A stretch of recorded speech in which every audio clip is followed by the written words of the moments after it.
అనగనగా ఒక అడవిలో ఒక నక్క ఉండేది. అది చాలా జిత్తులు మారిది. అది ఎక్కడి నుంచి వచ్చిందో, ఎప్పుడు వచ్చిందో ఎవ్వరికీ తెలియదు. దాని తరహా అంతా చిత్రంగా ఉండేది. అందుకని మిగతా నక్కలన్నీ నువ్వు మా కులము దానివే కాదు, పోమన్నవి. దాంతో మాట్లాడకుండా మానేశాయి. ఇక నక్క ఏం పని చేస్తుంది? అక్కడ తన ఆటలు సాగకపోయేసరికి అడవికి దగ్గరగా ఉన్న ఊరు పోయి అక్కడ మంగలివానితో స్నేహం చేసుకుంది. పాపం ఆ మంగలి చాలా మంచివాడు. అతనికి ఈ నక్క సంగతి తెలియదు. పైగా నక్క చాలా పెద్ద మనిషిలాగా తీయ తీయగా మాట్లాడేది. అది నిజమని మంగలి నమ్మాడు. వాళ్ళిద్దరికీ మంచి స్నేహం కలిసింది. ఒకనాడు నక్క మంగలితో అన్నది కదా, మంగలిమామ మంగలిమామ, మనం పళ్ళతోట వేసుకుంటే ఎట్లా ఉంటుంది? మనం తిన్నన్నీ తినవచ్చు, మిగతావి అమ్ముకుని పొద్దునిండా డబ్బులు పోగు చేసుకోవచ్చు. పాపం మంగలికి ఈ మాటలు వినే వరకు నోరు ఊరింది. మామిడి మొక్కలు, సపోటా మొక్కలు, అరటి మొక్కలు తెచ్చి తోట వేశాడు. అక్కడక్కడ గుమ్మడిపాదులు, దోసపాదులు కూడా పెట్టాడు. తను పెళ్ళాము కలిసి పొదులు చేసి నీళ్లు తెచ్చి చెట్లకు పోసేవాళ్ళు.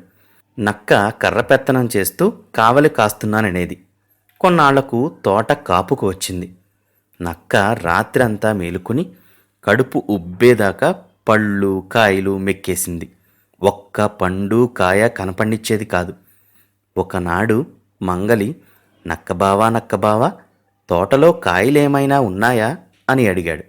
ఇప్పుడెక్కడవి, వానాకాలం వస్తేగా దొరికేది అన్నది నక్క. పాపం మంగలి నమ్మాడు. వానాకాలం వచ్చినాక అడిగాడు. వానాకాలంలో ఎక్కడన్నా కాయలుంటాయా? చలికాలం రావాలి అన్నది. చలికాలం వచ్చినాక అడిగితే, పిచ్చాడివా, చలికాలంలో కాయలు దొరుకుతాయా? పిందెలు ఉంటాయి, ఎండాకాలంలో అడుగు అని ఇట్లా ఏదో ఒక సాకు చెబుతూ మంగలిని ఒక్క కాయ తిననివ్వలేదు. ఇంతలో ఎండాకాలం వచ్చింది. కాయలు కాచాయి.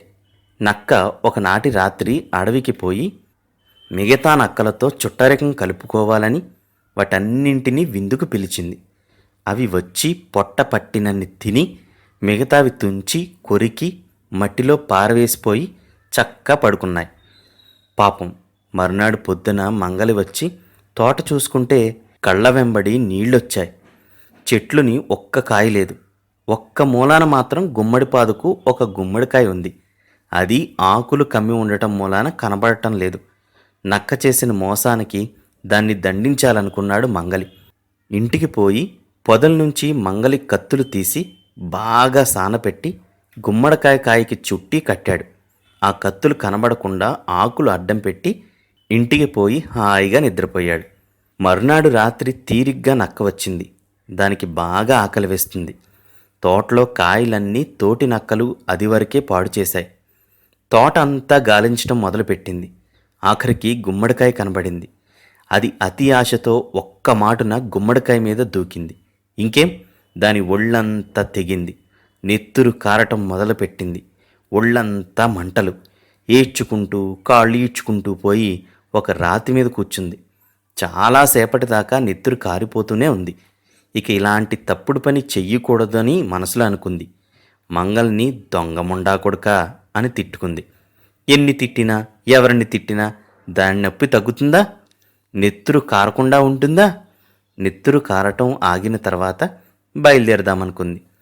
కానీ ఆ నెత్తురు ఎండి గడ్డ కట్టి అందులో ఇరుక్కుపోయింది. అందులోంచి కదలాలేదు, మెదలాలేదు.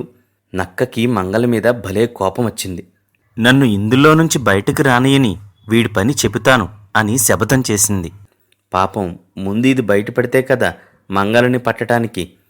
చూడండి, మనం కూడా చూద్దాం నక్కవాడిని ఎట్లా పడుతుందో.